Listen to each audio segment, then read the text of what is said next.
কুড়াল দিয়া 2 টুকরা করলো, তারপরও খালি কাটতেই মন চাইবো, মনটার ভিতরে এমনই করতেছে। আর বিশ্বাস করবেন না, এই যে নাতিনেরে জিজ্ঞাস করলাম, নাতি জিজ্ঞাস করলো কুড়াল দিয়ে আমি কি করবো। আমি যে কুড়াল দিয়ে কি করবো এটা কি ওরে বুঝামো? এই দেখেন, এই যে দানবের মতো, এই যে দানবের মতো ওরে যে আনছি, আইনা পড়ছি বিপদে। বিপদে গিয়ে লেগে জানেন, বউ পোলাপান এখন কেউ খাইবো না, আর খাইবো না, এটারে কেউ ধরবেও না। এটা তো জাল দিয়া ধরছি, নিজের হাতে ধরছি, কেমনে সামলাইছি এটা তো বুঝে নেই ভাই।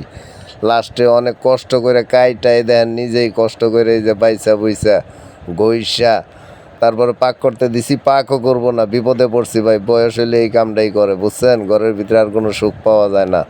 আপনারা কোনো দামই দিব না, কারণ আপনারা তো এই সুযোগই দিব না ভাই, এই সুযোগ দিব না। এই দেখেন নিজের গাড়ির উপরে ফেলাইছে। এখন এই যে নিজে নিজে কাটলাম, কাইটাই দেখেন কত সুন্দর মাছটা ভাই। অনেক ওজন হইব ভাই, কতটুকু ওজন হইব আপনারা বলতে পারেন? আমি ব্লার করতে পারি নাই, তারপরে চেষ্টা করছি আমি নতুন।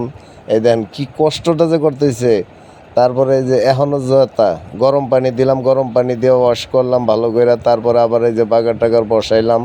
এখন কষানির পালা, এই যে কষাইতাছি, কষানি কি করবো ভাই, দুঃখ উঠে হাসিও আসে।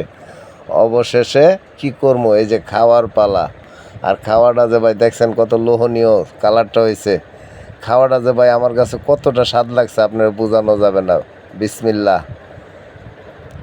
উম, উম, মিয়া মিয়া ভাই বোঝানো যাবে না ভাই, অনেক স্বাদ, অনেক স্বাদ ভাই। কষ্ট করলো, স্বাদ পাইছি।